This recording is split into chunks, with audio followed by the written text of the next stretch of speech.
Ал достар, бізде салон ойыны болып жатыр. Өткенде тырнағымды жаңартып келген едім. Қыздар басталды ғой, болды ғой. Мені кеше, бізді кеше қашан деп. Сонымен бұлар ешқайда шықпайды. Үйде отырған қыздар ғой. Боясам бояп бере қояйын деп, міне мынандай лактар алып келдім қазір. Өте әдемі трендтегі лактар екен. Пиндоштан заказ бергенмін деді жаңа сатып жатқан қыз. Күшті жаңағы Қытайдың блогерлерінің арасында хит болып жатқан лактар деді ғой, короче. Басқаша деді, біздің лактарға ұқсамайды деді. Иә, мына лак андай әдемі маманыкінде қолындағыдай лак. Ұнады ма? Ал мынау біз өзіміздікі, оны Роял.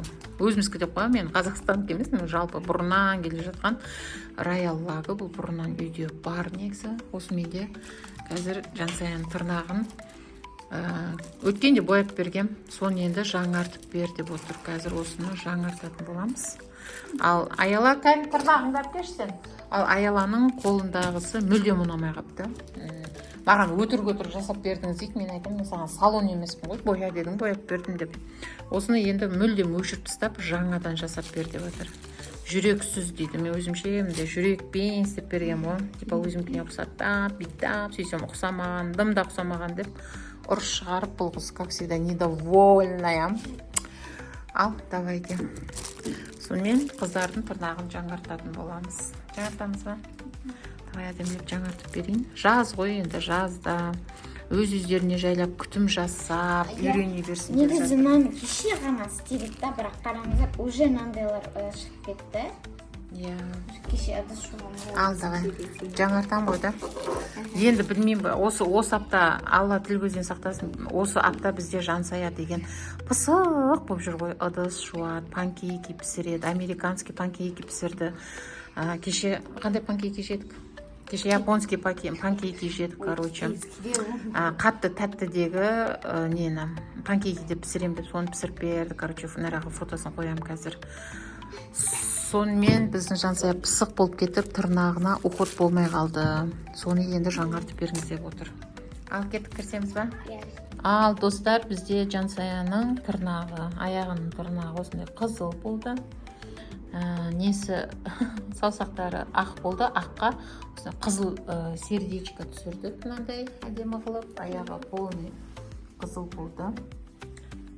Сонымен бүгінгі Жансаяның маникюрі осындай болды.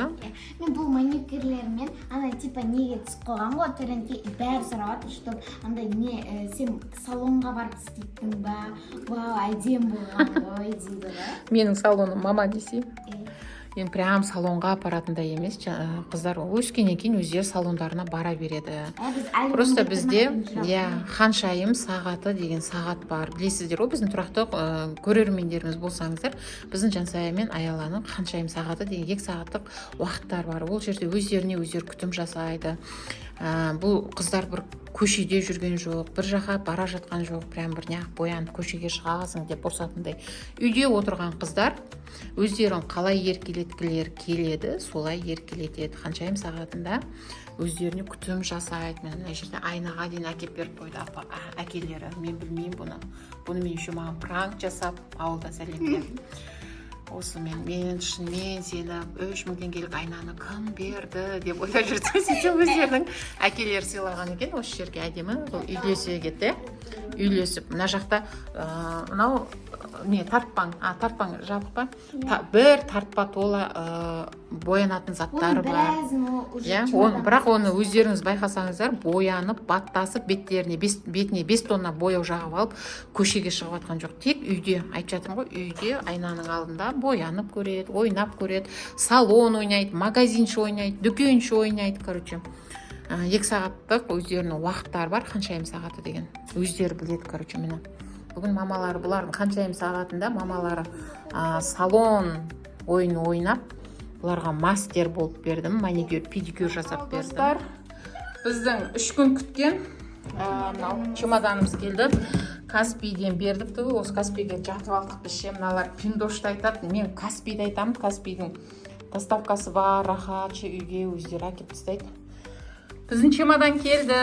Жұрттар шетелге шетелге рахаттан дайындалса, біз Шымкентке дайындалып жатырмыз. Прям бір шетелге баратындай дайындалып жатырық енді. Құдай самасын, достар.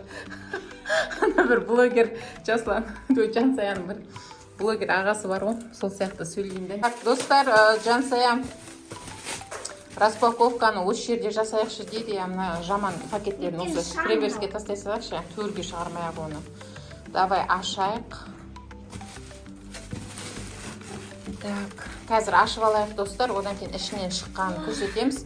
Матрушка чемодан ғой, короче, қазір хит болып жатыр ғой. Сынбайды, майыспайды, ойбай, жыртылмайды деп қызық болып жатыр. Қыздар отдельно өздерінің киімдері бар, челлендждің киімдері бар. Солардың бәрін Шымкентте енді бір айда жатамыз ғой. Соған андай қылайын деп жатып, жаным, ана мен Мұхаммедті қараңдар, не істеп жүргенін. Не істеп жүрсің? Кесі одан да. Ұялып тұр. Ол ыстықтап үстіне футболкасын бәрін шешіп тастап еді, соған ұялып жүр. Сонымен қыздар, киімімізді бөлек саламыз дегеннен кейін чемоданға заказ берейік дедік. Былтыр жай ғана сумкамен бара салған болатын біз, бір дорожный сумка бізге жеткен болатын. Бұл жолы жетпейді деп отыр мына қыздар. Жоқ, ол киімнің бәрін апарып не істейсің, екі киім апарсақ болмай ма?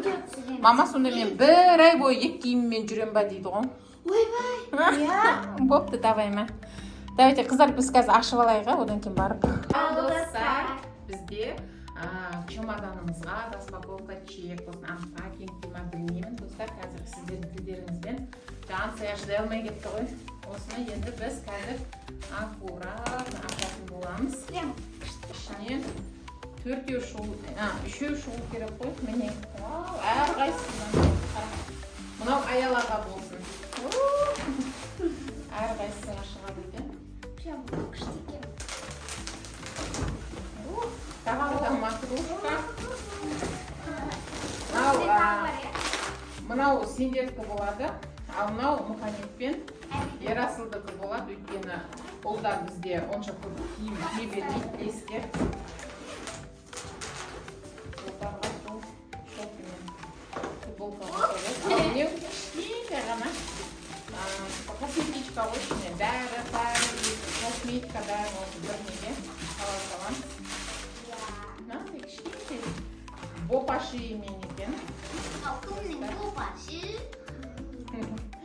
Оның іші мынандай екен. Короче, ұнады ма? Арқасында резинасы бар. Ана ең үлкеннің ұстайтынына, Жансая, мынау сендердікі. Мен кеттім Шымкентке. Достар, жұрттар шетелге дайындалса осылай, біз Шымкентке дайындалып жатырмыз ғой осылай.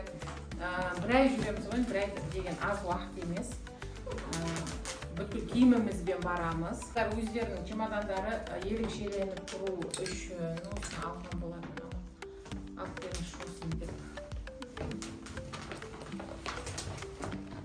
Достар, міне Жансая, Альбина, Аяла үшеуінің чемоданы дайын. Ұнады ма енді? Осындай болды. Түрлі түсті, көңіл күймен. Ал бізде Ерасылдардікін білмеймін. Енді прям Шымкентке мынаны төртеуінде ұстап кетеміз деп айтамайын, көреміз. Өйткені Ерасыл мен Мұхаммедтің киімі бізге жетеді. Мынаны ұстаймыз ба деп ойлап тұрмын. Үш қыздың киімін, челлендждегі заттарын бәрін осыған сыйдырсақ, ал мынаған өзіміздің төртеуіміздің затымыз сияқты ойлаймын. Әкесі, мен, екі жігіттің. Сонымен Шымкентте бір ай жатып, демалып, келеміз. Бұйыртса. Бізден бірінші чемодандарымыз дайын.